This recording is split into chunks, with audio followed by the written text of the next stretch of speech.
ہمارے مزاج میں اختلاف تو ہو سکتا ہے، جزوی چیزوں میں اختلاف ہو سکتا ہے، لیکن عقیدے اور اصول میں ہم سب متفق ہیں۔ لہٰذا یہ چیز میں کھل کر کہنا چاہوں گا تمام لوگوں سے جو یہاں موجود ہیں، اور ان طلبہ سے بھی جو کسی بھی ادارے سے تعلق رکھتے ہیں، ایک نئی قسم کی وبا عام ہے، وہ وبا ہے ادارے کی عصبیت، ادارے کی عصبیت۔ اور اس عصبیت کی بنیاد میں بھی، اس عصبیت کی بنیاد پر ہمارے درمیان انتشار ہو رہا ہے۔ میں یہاں پر چاہتا ہوں کہ ہم سب اس بات کا اعلان کریں کہ ہم اور آپ ایک ہیں، ہم مختلف نہیں ہیں۔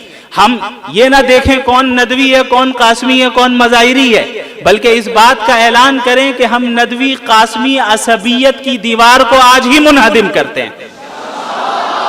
ندوہ اور دیوبند ایک ہی ہے، ندوہ اور دیوبند کا مقصد ایک ہی ہے، وہ مقصد اللہ کے دین کی حفاظت اور اس کی اشاعت ہے۔